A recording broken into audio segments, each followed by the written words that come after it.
Marcus wiped the grease from his hands with an old rag, staring at the broken fusion core that had been giving him trouble for the past 3 hours. The Galactic Station's maintenance bay was quiet except for the steady hum of life support systems and the occasional clank of cooling metal. Most of the other mechanics had gone home hours ago, but Marcus stayed behind. He always stayed behind. The human mechanic had earned a reputation across the station for being able to fix anything that broke. Alien technology that baffled even its creators somehow made sense to his human mind. Ship engines that hadn't run in decades would purr like satisfied cats after Marcus worked on them. Weapon systems that alien engineers declared beyond repair would function better than new once Marcus got his hands on them. But tonight felt different.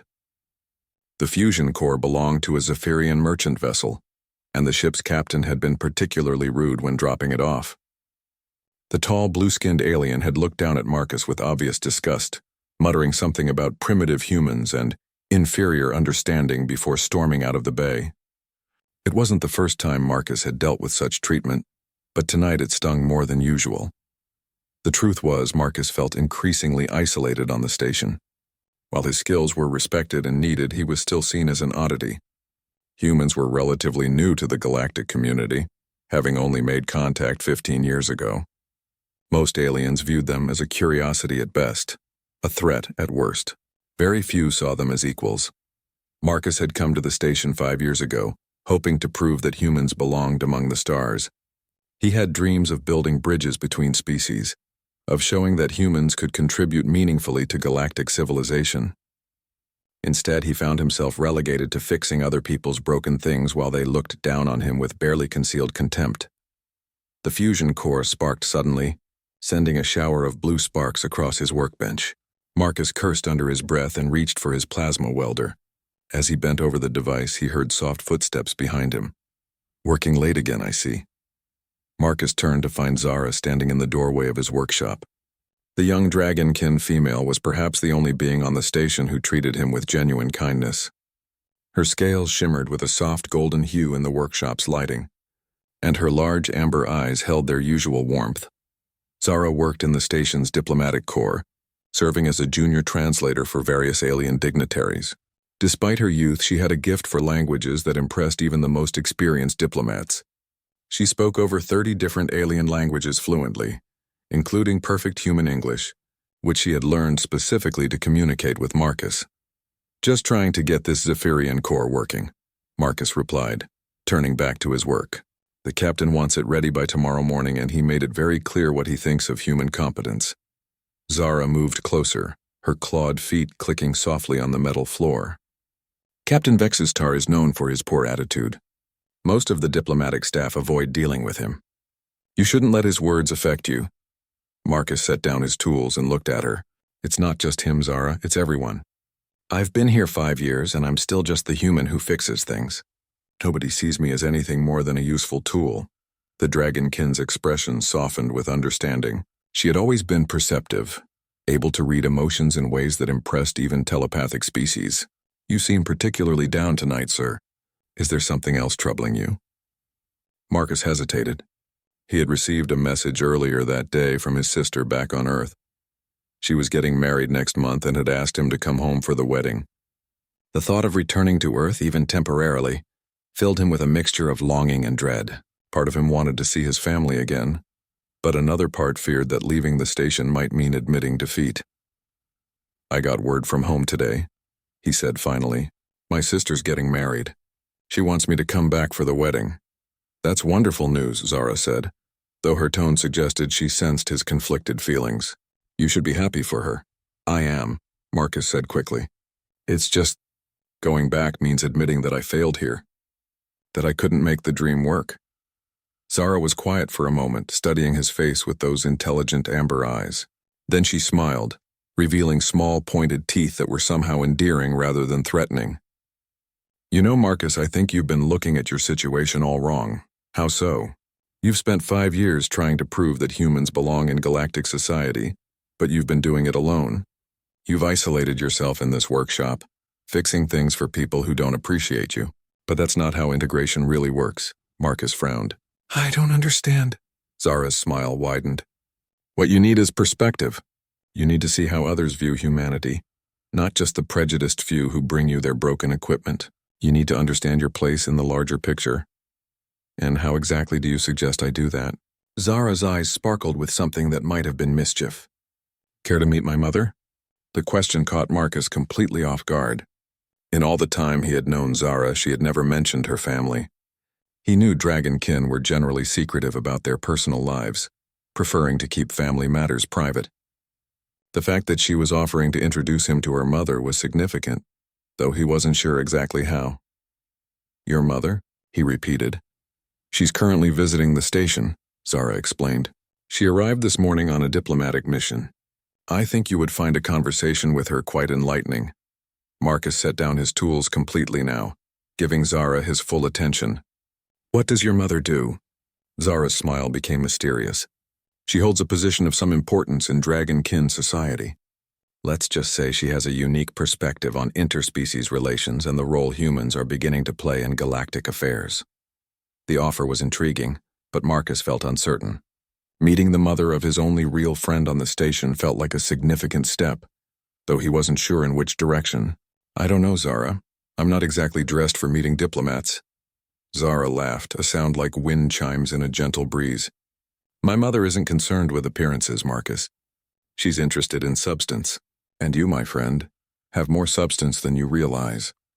Marcus looked down at his grease-stained coveralls and tool-covered workbench. The Zephyrian fusion core still lay in pieces waiting for his attention. Tomorrow would bring new problems, new broken things to fix, and probably new insults to endure. But tonight, for the first time in months, he felt a spark of curiosity about something other than mechanical problems. When would we meet her? He asked. How about now? Zara replied. She's in the diplomatic quarter and she rarely sleeps. Dragonkin are naturally nocturnal after all. Marcus glanced once more at the fusion core, then at Zara's encouraging expression.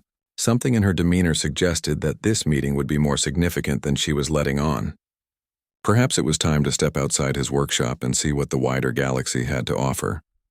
All right, he said, reaching for a clean shirt. Let's go meet your mother.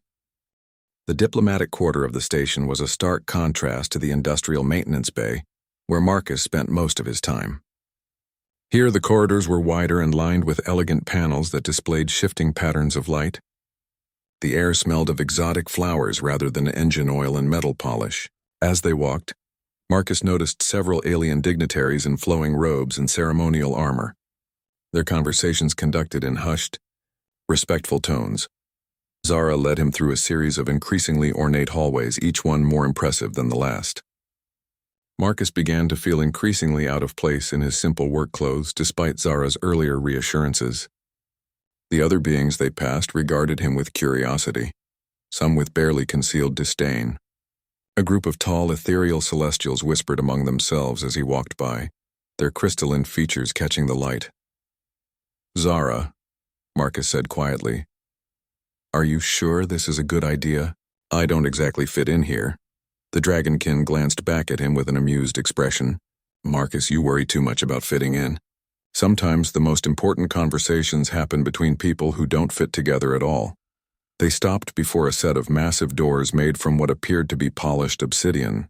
Intricate carvings covered the surface, depicting dragons in flight among stars and galaxies. The artwork was breathtaking, suggesting a level of craftsmanship that spoke to centuries of tradition and culture. These are the elder diplomatic chambers, Zara explained. Only the most senior representatives are granted quarters here. Marcus felt his stomach tighten. Just how important is your mother, Zara? Before she could answer, the doors opened silently, revealing a chamber that took Marcus's breath away. The room was vast, with a ceiling that seemed to stretch impossibly high. Stars twinkled overhead, though Marcus couldn't tell if they were real or some kind of advanced holographic display. Floating platforms connected different levels of the room, and the walls were lined with artifacts from dozens of different worlds. At the center of the chamber, on a raised platform surrounded by gently flowing water, sat a dragonkin female who was clearly Zara's mother. She was larger than her daughter, with scales that shifted between deep gold and rich crimson as she moved. Her eyes, a deeper amber than Zara's, held an ancient wisdom that made Marcus feel as though she could see directly into his soul. But what truly shocked Marcus was the presence of the other beings in the room, representatives from at least a dozen different species, stood in respectful attendance around the chamber's perimeter. He recognized ambassadors from the Zephyrian Empire, the Celestial Collective, and the Voidwalkers. These were some of the most powerful beings in known space, and they were all here to meet with Zara's mother. "Mother," Zara said, her voice carrying a formality that Marcus had never heard from her before. "I would like you to meet Marcus Chen, the human engineer I've spoken of." The elder dragonkin's gaze settled on Marcus, and he felt as though he was being evaluated by forces beyond his comprehension. When she spoke, her voice resonated through the chamber with a musical quality that made the words feel like a physical presence. "Ah, the human who makes the impossible possible," she said, rising gracefully from her position. "I am Elder Draconis Aurelius Zephaniah Moltar, first speaker of the Dragon Conclave and current mediator of the Galactic Peace Accord." Marcus felt his knees go weak. The Galactic Peace Accord was the treaty that governed relations between all major spacefaring civilizations. The mediator was essentially the most powerful diplomatic figure in known space, responsible for preventing wars and maintaining the delicate balance between species. And Zara had casually offered to introduce him to her mother. I had no idea," Marcus stammered, suddenly understanding why the other dignitaries were present. "Zara never mentioned—" Elder Moltar's expression softened slightly, and Marcus caught a glimpse of the warmth that Zara had inherited from her mother. "My daughter has always been modest about family connections. She prefers to be valued for her own abilities rather than her lineage, an admirable quality, though sometimes inconvenient for networking." The other ambassadors watched the exchange with intense interest. Marcus noticed that several of them were recording the conversation, though he couldn't imagine why his presence would be significant enough to document. "Please, Marcus Chen," Elder Moltar continued, "walk with me. I understand you have been experiencing some difficulties with your integration into galactic society." As they moved toward one of the floating platforms, Marcus became aware that every being in the room was following their conversation. The weight of their attention made him nervous, but Elder Moltar's presence was oddly calming. Despite her imposing title and obvious power, she radiated the same genuine kindness that made Zara such a good friend. "Zara mentioned that you've been here for 5 years, Elder Moltar said as they settled onto a platform that began to drift slowly around the chamber. "Tell me, what brought you to this station originally?" Marcus glanced at Zara, who nodded encouragingly. "I wanted to prove that humans could contribute to galactic civilization. We're the newest species to join the community, and most others see us as primitive or dangerous. I thought if I could show that we have valuable skills." "You sought to serve as an ambassador for your species through excellence in your craft," Elder Moltar observed. "A noble goal, and one that has been more successful than you realize." "Successful?" Marcus couldn't hide his skepticism. "Most beings here barely tolerate my presence. They bring me their broken equipment because I can fix it, but they don't respect me as an equal." Elder Moltar was quiet for a moment, her ancient eyes studying his face. Around them, the other dignitaries continued to observe, their expressions ranging from curious to calculating. "Marcus Chen," she said finally, "do you know why I requested this meeting?" "I assumed Zara suggested it because she thought I needed encouragement." "My daughter did indeed express concern for your emotional well-being," Elder Moltar acknowledged. "But my interest in meeting you has far more significant origins." The platform came to rest near a wall display, showing star charts of the known galaxy. Elder Moltar gestured toward the vast expanse of stars and worlds represented there. 3 months ago, I received a formal request from the Zephyrian Empire, she said. They wanted to negotiate an exclusive contract for human engineering services. Similar requests have come from the Celestial Collective, the Voidwalker Assembly, and 17 other major civilizations. Marcus stared at her in shock. "I don't understand. Why would they want exclusive contracts for human engineering?" "Because in the past 5 years, human engineers have solved problems that have plagued galactic civilization for centuries," Elder Moltar explained. "The Kepler drive modifications that increased jump range by 40%. The fusion core stability improvements that eliminated the risk of cascade failures. The quantum computer architectures that have revolutionized galactic communications. All of these innovations came from human minds." The elder dragonkin turned to face him directly, her amber eyes intense with purpose. What you see as simple mechanical work, the galaxy sees as revolutionary advancement. Human engineers don't just fix broken equipment, Marcus. You improve it in ways that no other species has managed in millennia of trying. Marcus felt dizzy. The implications of what she was saying seemed impossible. But if that's true, why do they treat us like second-class citizens? Because they're afraid, Elder Moltar said simply. In 15 years, humanity has gone from first contact to potentially controlling the most advanced technology in the galaxy. Some species have had spaceflight for thousands of years and never achieved what humans have accomplished in a single generation. Around the chamber, the assembled dignitaries were watching Marcus with new attention. He realized that their earlier looks of calculation weren't dismissive at all. They were evaluating him as a potential threat or ally. The truth is, Marcus Chen, Elder Moltar continued, humanity stands at a crossroads.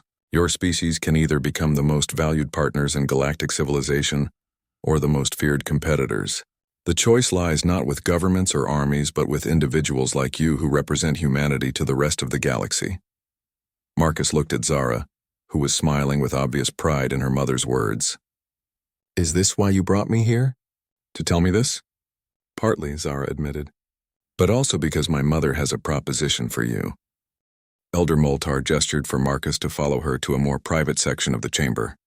As they walked, the other dignitaries maintained their respectful distance, but Marcus could feel their intense interest in whatever proposition was about to be made. The floating platform carried them to an alcove filled with comfortable seating and a view of the stars beyond the station. Marcus Chen, Elder Moltar began, settling into a chair that seemed to mold itself to her dragon-kin physiology. I have been monitoring human integration into galactic society since first contact. What I have observed is both fascinating and concerning. Marcus took a seat across from her, still struggling to process everything he had learned. Concerning how? Humanity possesses something that no other species in our galaxy has demonstrated: the ability to intuitively understand and improve upon alien technology, she explained. Most species can learn to use each other's inventions, but they cannot meaningfully enhance them. The Zephyrians, for instance, have used the same basic fusion core design for 3,000 years. Then a human mechanic spends an afternoon with one and somehow makes it 30% more efficient. I just saw some obvious inefficiencies in the plasma flow, Marcus said, feeling uncomfortable with the praise. It wasn't anything revolutionary. That is exactly what makes it revolutionary, Elder Moltar replied with a slight smile. You see solutions that no one else can perceive. Every human engineer we have observed demonstrates this same capability. It is as if your species thinks about technology in a fundamentally different way. Zara, who had been listening quietly, leaned forward in her chair. Mother, tell him about the Andromedans. Elder Moltar's expression grew more serious. 6 months ago, we received first contact from a civilization in the Andromeda galaxy.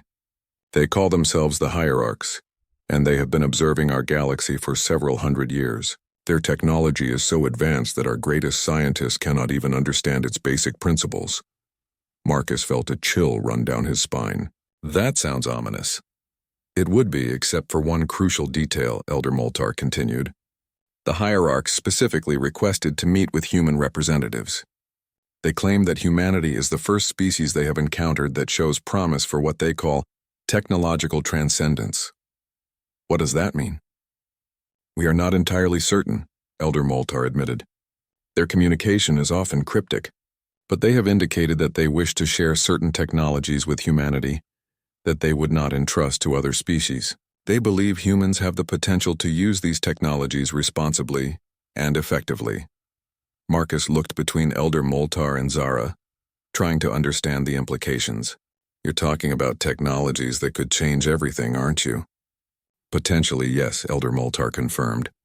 Technologies that could solve energy shortages, enable faster-than-light travel without the limitations of current jump drives, even extend lifespans indefinitely. But such power comes with enormous responsibility and enormous danger, Zara added quietly. If humanity gains access to technology that far surpasses what other species possess, it could destabilize the entire galactic order. Elder Moltar nodded gravely. This is why I have spent the past several months developing what I call the integration protocol. It is a framework for gradually introducing human innovations into galactic society while maintaining the balance between species. Where do I fit into all this? Marcus asked, though he was beginning to suspect the answer. The integration protocol requires human ambassadors, Elder Moltar explained, not politicians or diplomats in the traditional sense, but individuals who can bridge the gap between human innovation and galactic society. People who understand both human potential and alien perspectives. She paused, her amber eyes fixed on Marcus with an intensity that made him feel as though she was looking into his very soul. You have spent 5 years building relationships with beings from dozens of different species. You understand their technologies, their cultures, their fears about humanity, and you have demonstrated the human gift for technological innovation. You are exactly what the integration protocol needs. Marcus felt overwhelmed. The conversation had gone from discussing his personal problems to potentially reshaping galactic civilization. I'm just a mechanic. I fix broken things. I'm not qualified to be an ambassador for my entire species. That humility is precisely why you are qualified, Elder Moltar said with conviction. The galaxy does not need more politicians making grand speeches about human superiority. It needs individuals who can show through their actions that humans can be trusted with greater responsibility. Zara reached over and placed a reassuring hand on Marcus's arm. You've already been doing this work for years without realizing it. Every time you've improved an alien design while respecting its original intent, every time you've solved a problem without making the client feel inferior, you've been building trust between humans and other species. Elder Moltar stood and walked to the alcove's window, gazing out at the stars. The formal proposal is this. I am establishing a new department within the Galactic Peace Accord specifically focused on human integration. It will be staffed by humans and human-friendly aliens working together to manage the transition as your species takes its place among the major powers. She turned back to Marcus. I am offering you the position of Chief Technical Liaison. You would work directly with me to evaluate and implement human innovations in ways that benefit all species. You would also serve as a primary contact with the Andromedans when they arrive next month for formal negotiations. The weight of the offer hit Marcus like a physical blow. He had come to the station hoping to prove that humans belonged in galactic society, and now he was being offered a chance to help shape that society's future, but the responsibility was staggering. What about my work here, he asked. The station needs its maintenance done. The station will always need good mechanics, Elder Moltar said with a smile. But the galaxy needs human perspective on its future. Besides, the position comes with significant resources. You could establish a training program here, bringing in human engineering students to work alongside alien technical teams. Imagine the innovations that could emerge from such collaboration. Marcus looked at Zara, who was watching him with obvious hope in her eyes. You've been planning this for a while, haven't you? Mother has been planning it, Zara replied. I just suggested you as the perfect candidate. You've proven that humans can work respectfully with other species, while still bringing your unique perspectives to bear. You've earned the trust of beings who normally distrust humans. Even Captain Vextar respects your work, even if he doesn't respect you personally, Elder Moltar added.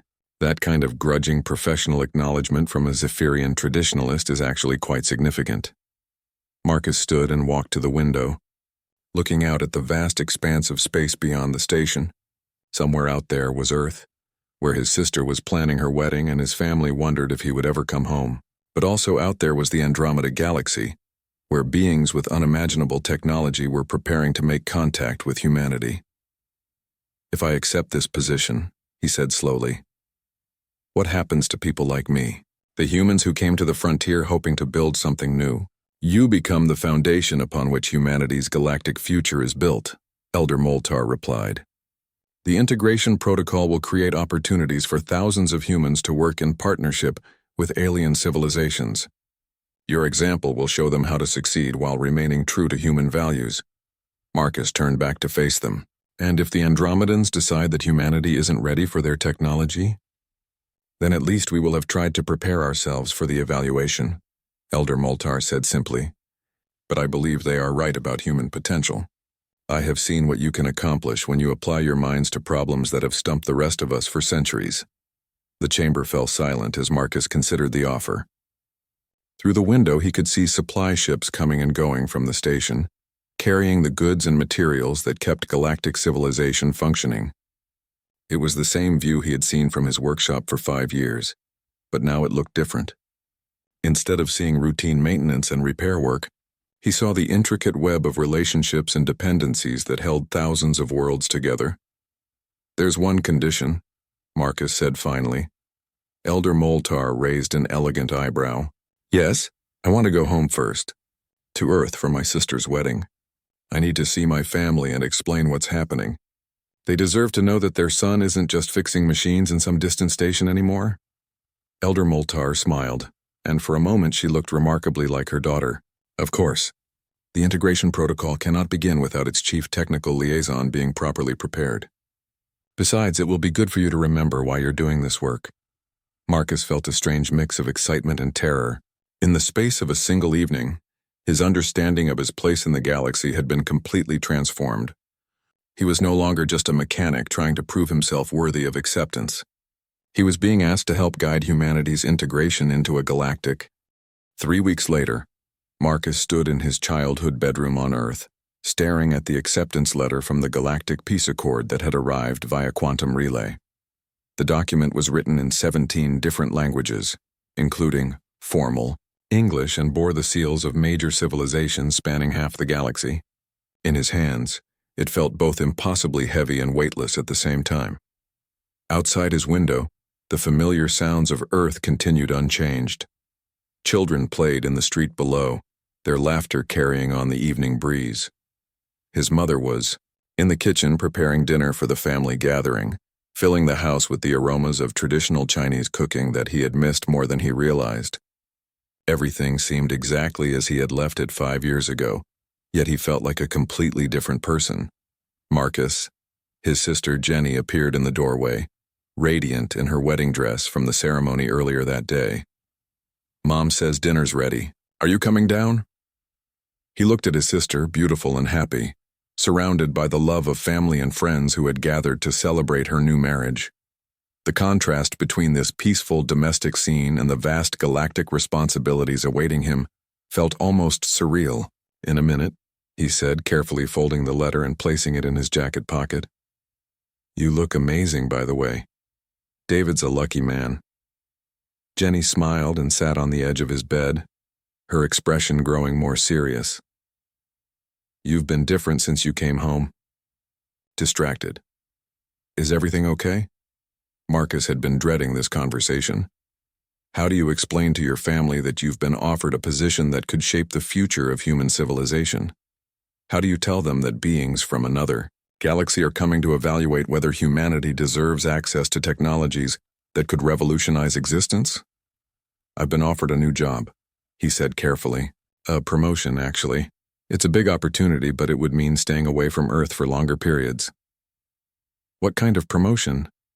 Jenny's voice carried the concern of an older sister who had worried about her brother's isolation on the frontier.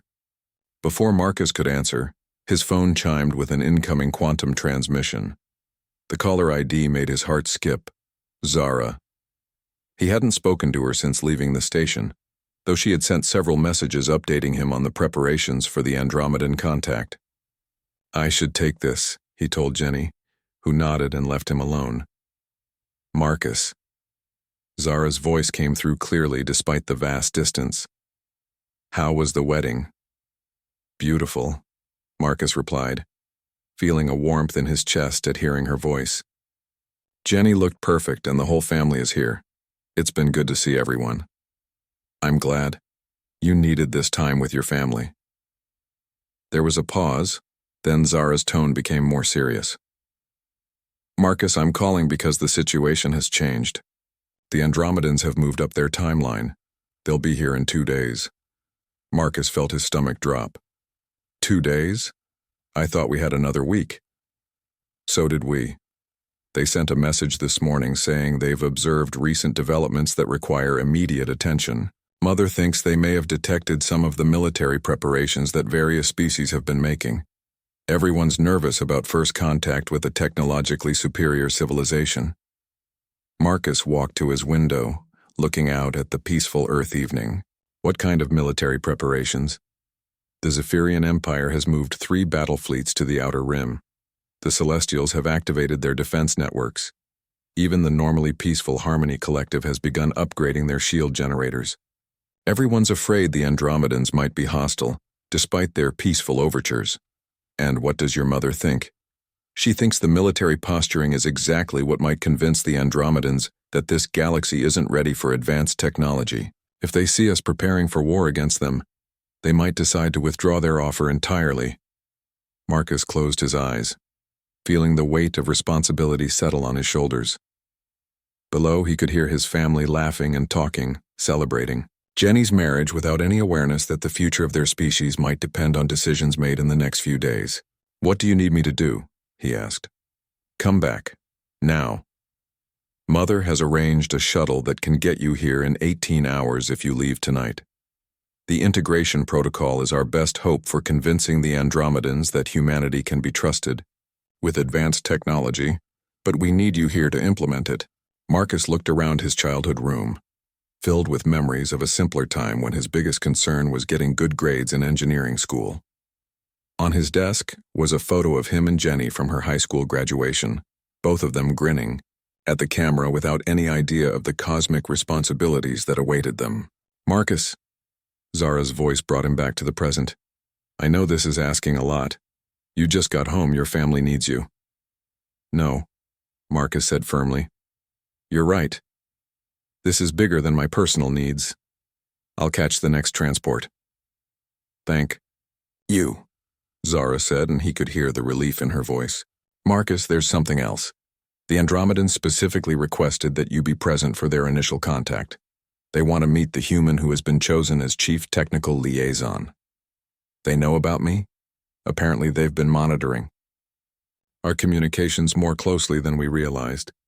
They mentioned your work by name, particularly your modifications to Zephyrian fusion technology.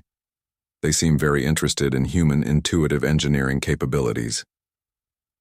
After ending the call, Marcus sat quietly for several minutes, trying to process the magnitude of what was happening. Then he heard footsteps on the stairs, and his father appeared in the doorway. "Everything all right, son?" Dr. Chen was a retired physics professor, and his analytical mind had always been able to see through Marcus's attempts at deception. "Dad, I need to tell you something important," Marcus said, gesturing for his father to sit down. "The job offer I mentioned to Jenny. It's more significant than I let on." Over the next hour, Marcus found himself explaining everything to his father. The isolation he had felt on the station, his friendship with Zara, the meeting with Elder Moltar, and the approaching contact with the Andromedans. His father listened without interruption, his expression growing more serious as the scope of the situation became clear. "You're talking about representing all of humanity in negotiations with a technologically superior civilization," Dr. Chen said when Marcus finished. "That's an enormous responsibility for anyone, let alone my son who used to take apart toasters just to see how they worked." "I know it sounds impossible," Marcus replied. "But somehow I'm the person they want for this job, and I think I might actually be good at it." Dr. Chen was quiet for a long moment, studying his son's face. "You know, when you were little, you never just accepted that things worked the way they did. You always wanted to make them better. Your mother and I used to joke that you'd either revolutionize engineering or drive us crazy trying." "Looks like it might be both," Marcus said with a weak smile. "What do you need from us?" his father asked simply. The question caught Marcus off guard. He had expected arguments, concerns about safety, pleas for him to stay on Earth where it was safe. Instead, his father was asking how the family could support him.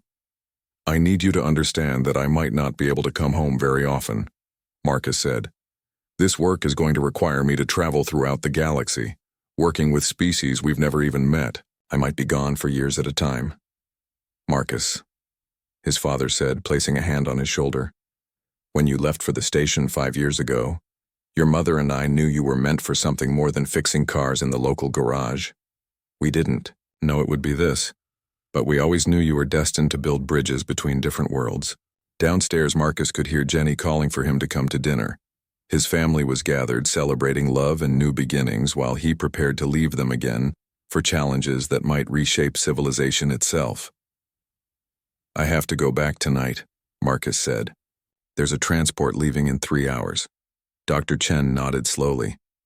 Then we better go downstairs and tell your mother she's raised a galactic ambassador.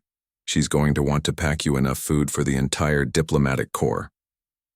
As they headed downstairs together, Marcus felt a sense of peace settle over him. His family might not fully understand the cosmic implications of his work, but they understood him. They trusted his judgment and supported his choices, even when those choices took him farther from home than any human had ever traveled. The Andromedans were coming, bringing with them technologies that could either elevate humanity to unimaginable heights or expose them as unworthy of such power. But whatever happened, Marcus knew he would face it with the support of his family and the friendship of beings like Zara, who believed in humanity's potential. At dinner, surrounded by the warmth of family celebration, Marcus made his announcement. The room fell silent as he explained his new role, watching as understanding dawned on their faces. His mother immediately began planning care packages for the diplomatic corps, while Jenny started asking practical questions about communication schedules. His extended family listened with a mixture of pride and amazement as they realized that their Marcus was about to help determine humanity's place among the stars. Marcus arrived at the station 18 hours later, exhausted from the high-speed transport but alert with nervous energy. The normally bustling corridors were unusually quiet, with most non-essential personnel having been relocated to safer areas of the station. Security checkpoints had been established throughout the diplomatic quarter, and Marcus noticed armed guards from multiple species standing at attention. Zara met him at the docking bay, her usual warm greeting tempered by obvious stress. Her golden scales seemed duller than usual, and her amber eyes held a tension that Marcus had never seen before. "Thank goodness you're here," she said, embracing him briefly before leading him toward the diplomatic quarter. "The situation has become more complicated since we spoke." As they walked, Marcus noticed the increased military presence.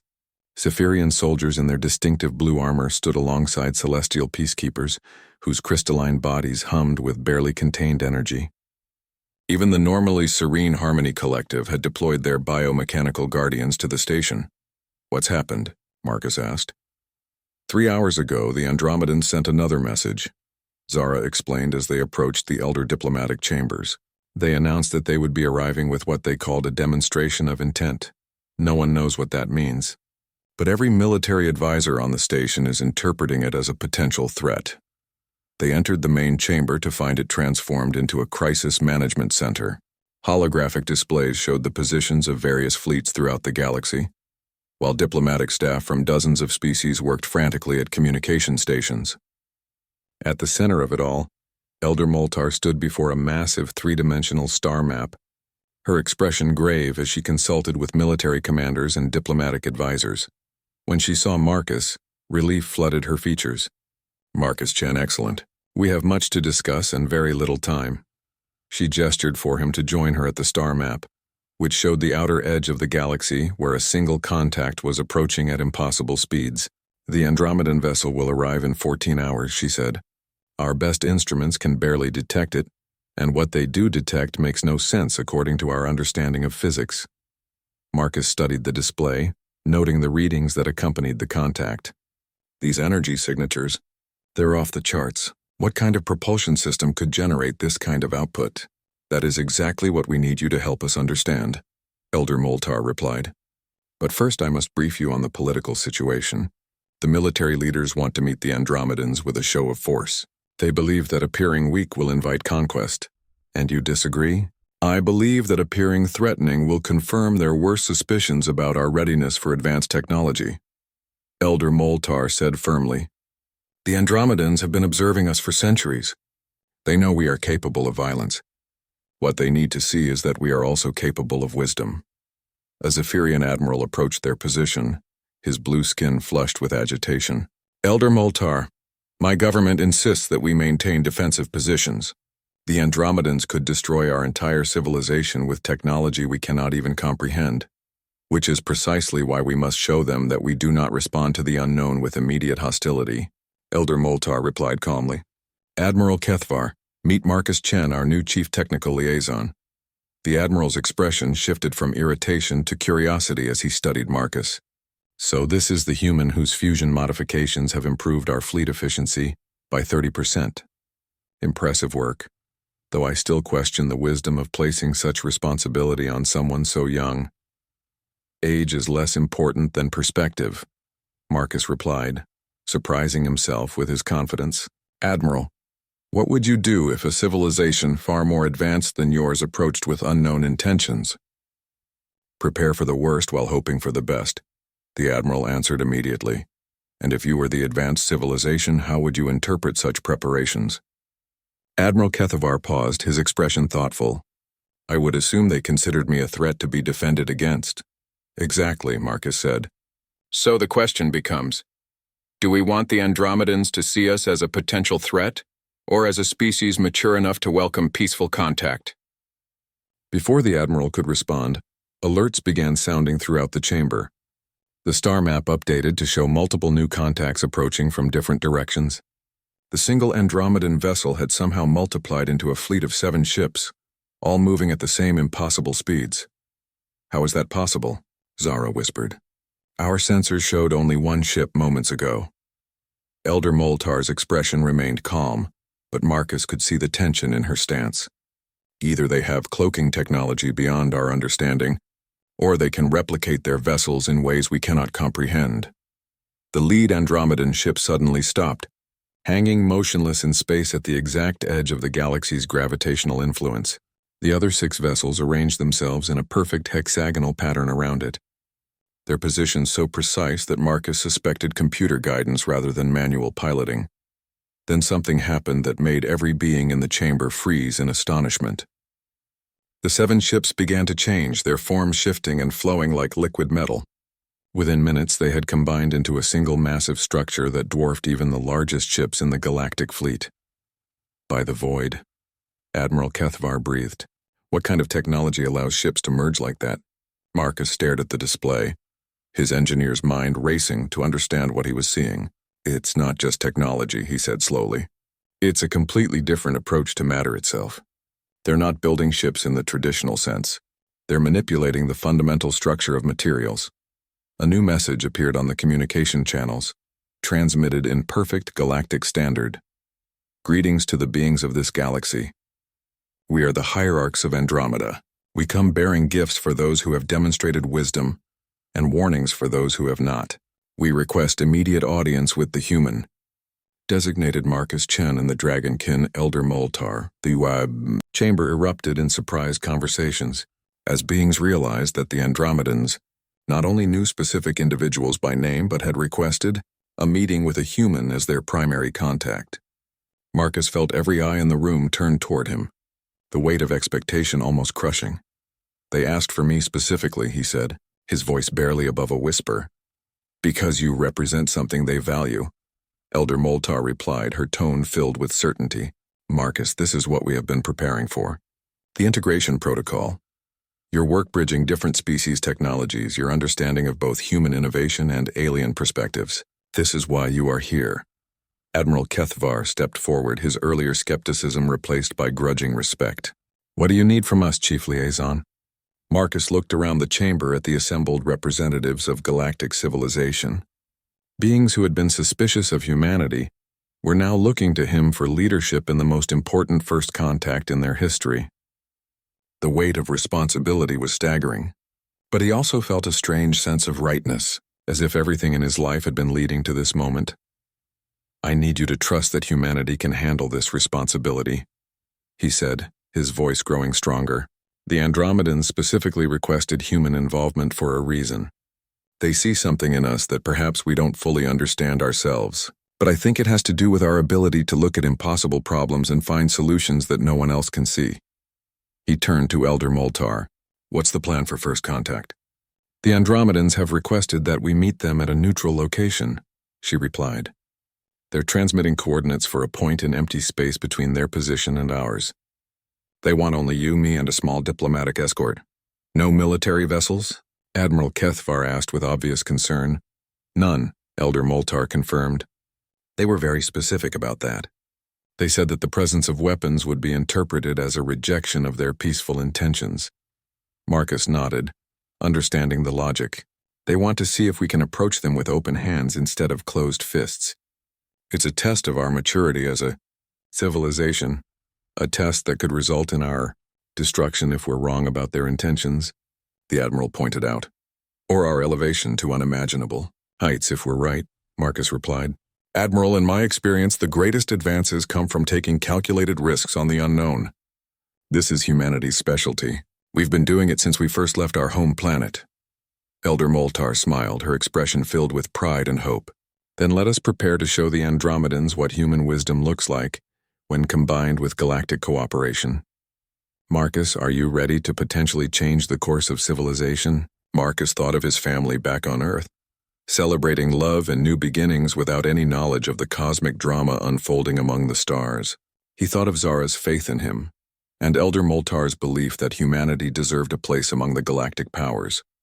Most of all, he thought of the 5 years he had spent learning to bridge the gap between human innovation and alien understanding. I'm ready, he said, and meant it completely.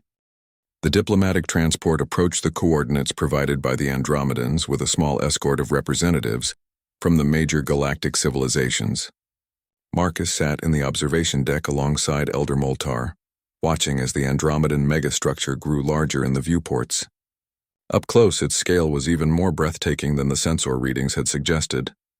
It's beautiful, Zara whispered from beside him.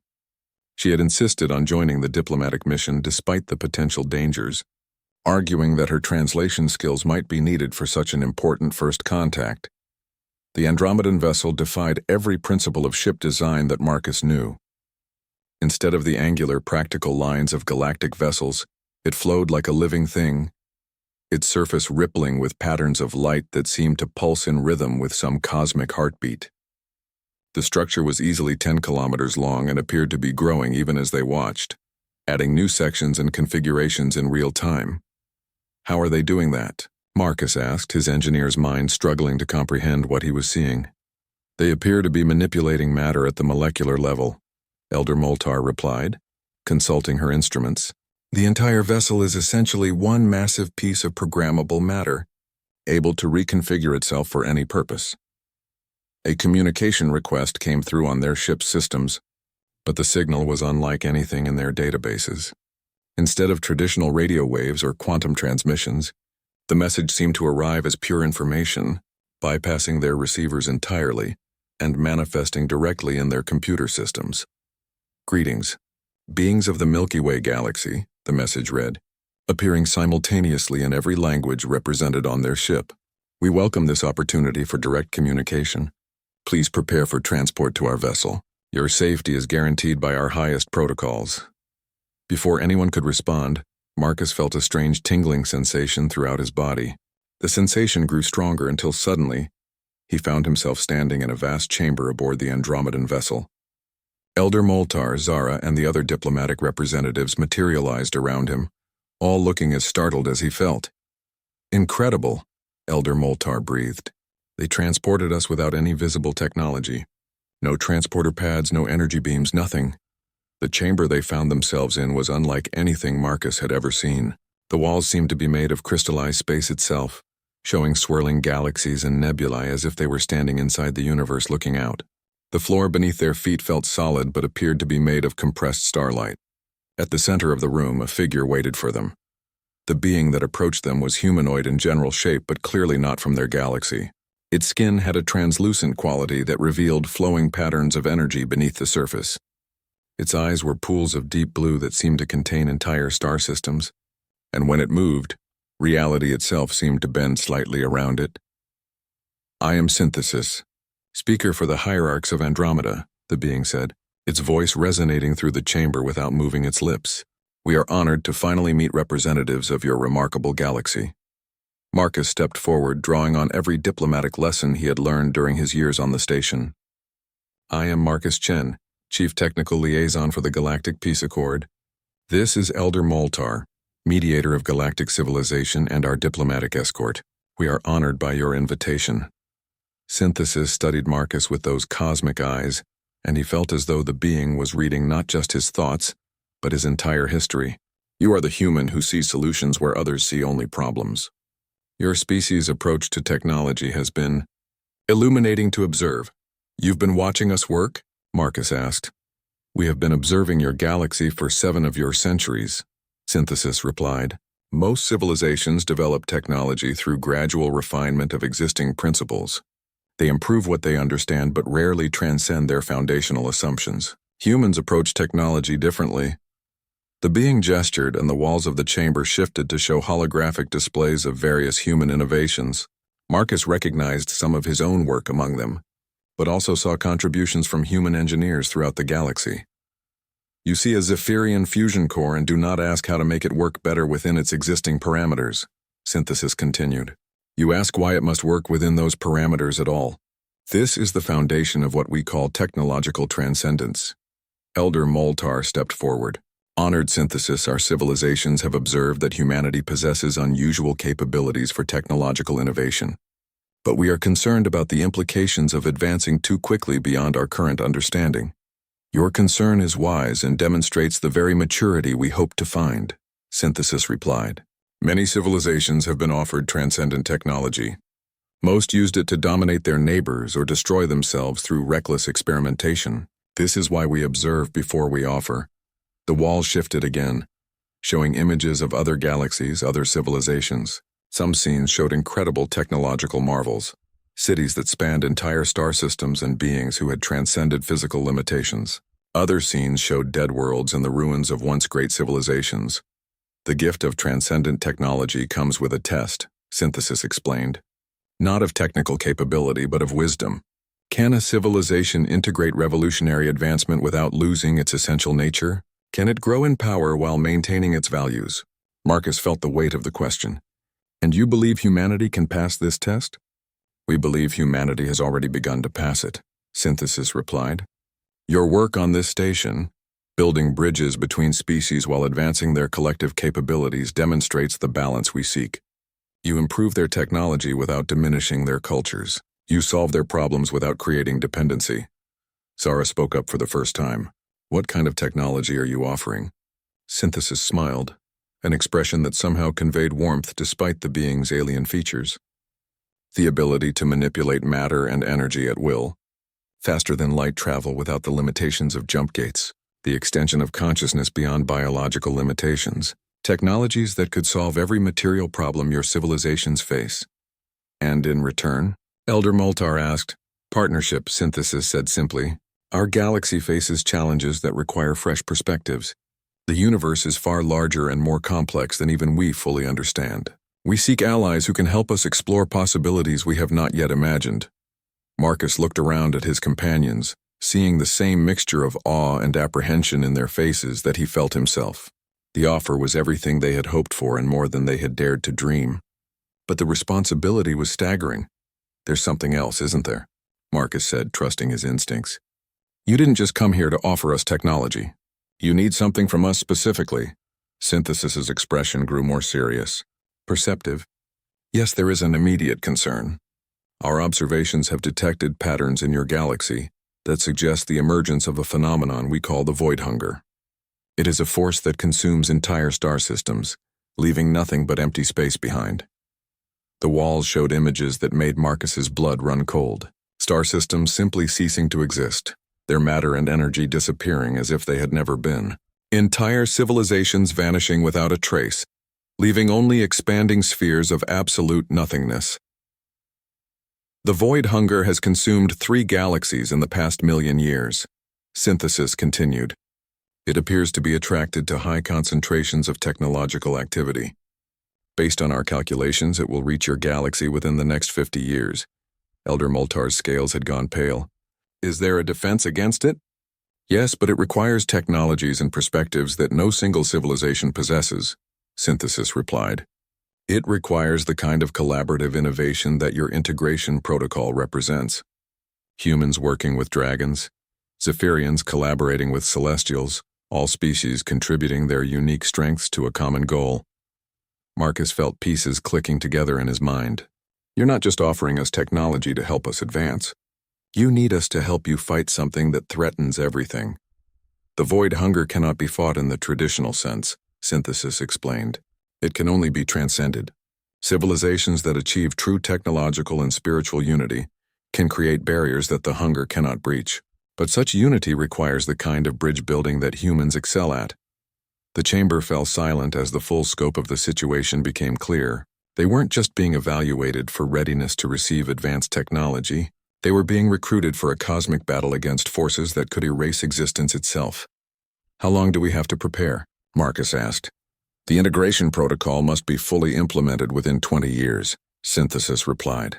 "All major civilizations in your galaxy must achieve a level of cooperative advancement that has never been seen before. The technologies we offer will make this possible, but success will depend on beings like you who can unite different species in common purpose." Marcus looked at Elder Moltar, seeing his own determination reflected in her ancient eyes. Then he looked at Zara, whose faith in him had started this entire journey. 1 year later, Marcus stood in the newly constructed integration center on the station, watching as teams of engineers from 17 different species worked together on projects that would have been impossible just months earlier. The center had become a symbol of what the galaxy could achieve when different civilizations combined their unique strengths and perspectives. The transformation had been remarkable. Where once there had been suspicion and rivalry between species, now there was genuine collaboration. Human intuitive engineering worked alongside Zephyrian precision manufacturing, celestial energy manipulation enhanced dragonkin wisdom, and Voidwalker dimensional understanding opened new possibilities for everyone. Zara approached him, carrying a datapad that showed the latest progress reports. Her role had evolved beyond translation into something closer to intercultural coordination, helping different species understand not just each other's languages but their fundamental ways of thinking about problems. "The Andromedans are pleased with our progress," she reported, settling beside him on the observation deck. 3 major technological breakthroughs this month alone, and 0 conflicts between participating species. Synthesis says we're exceeding their most optimistic projections. Marcus smiled, though his expression remained thoughtful. "Sometimes I still can't believe how much has changed. A year ago, Captain Vextar wouldn't even acknowledge my existence. Yesterday, he personally thanked me for the improvements we made to Zephyrian defensive systems." "You've proven that humans don't just belong in galactic civilization," Zara replied. "You've shown that you're essential to its future. Every species in the integration protocol has benefited from human perspectives on their technology." Below them, a mixed team was working on one of the most ambitious projects yet attempted, a prototype defense grid that would protect entire star systems from the approaching void hunger. The technology combined Andromedan matter manipulation with human adaptive engineering, dragonkin energy harmonics, and contributions from dozens of other species.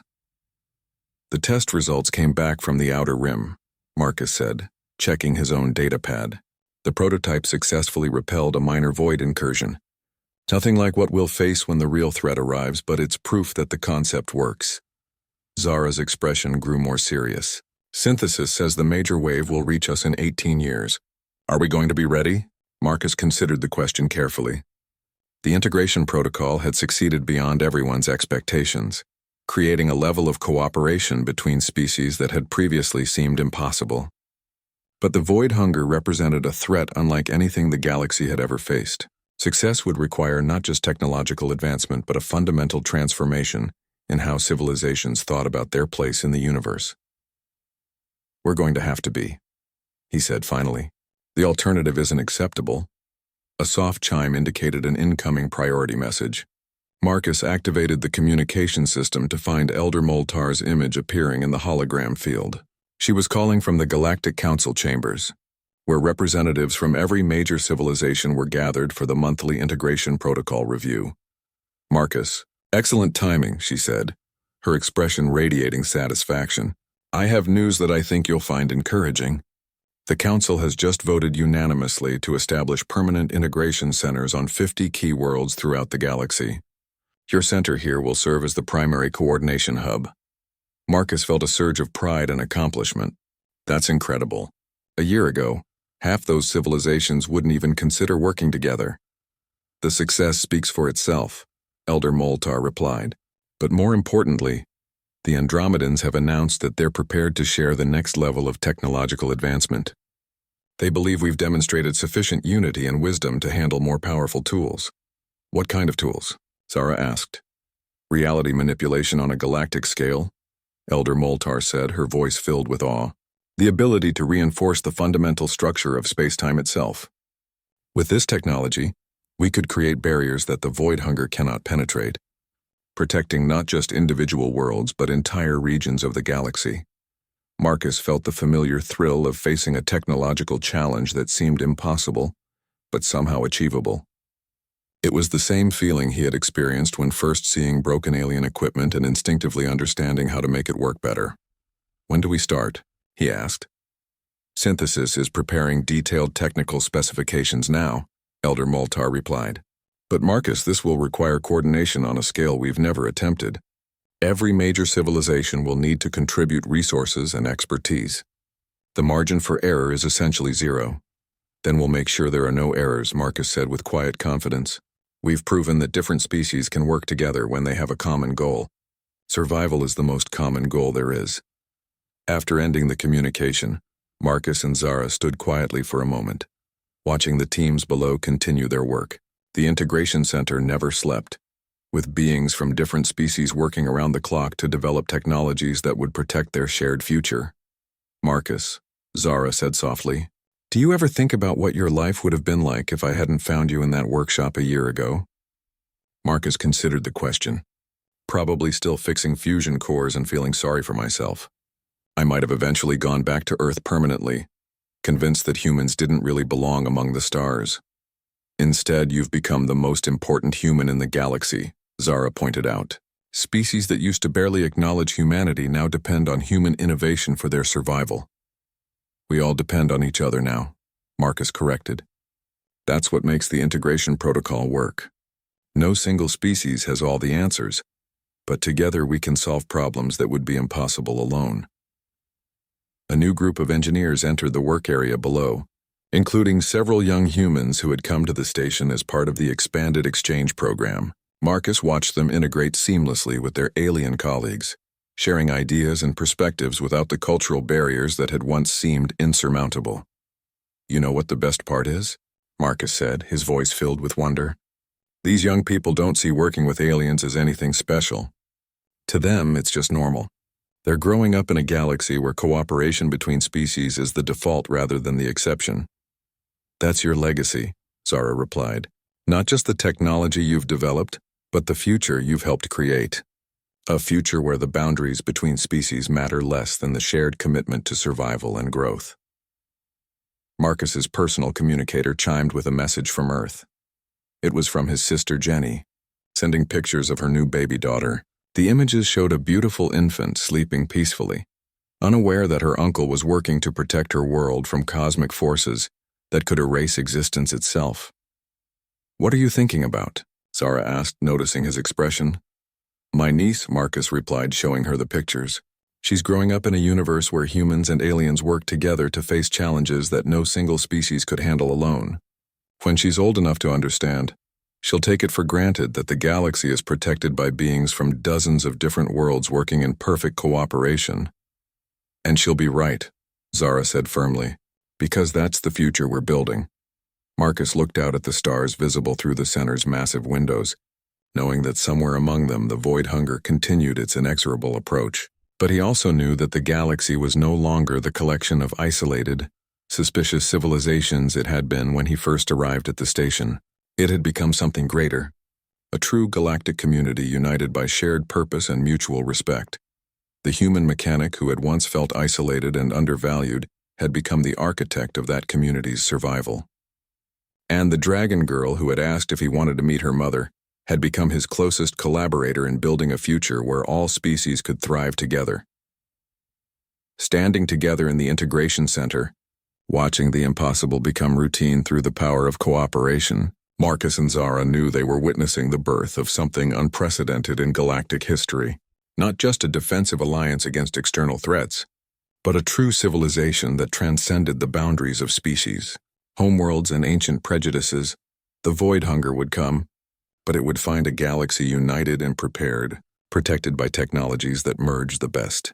Innovations from thousands of worlds and the wisdom of beings who had learned to see past their differences to their shared destiny among the stars, and it had all started with a simple question, from a dragon girl to a lonely human mechanic. "Care to meet my mother?"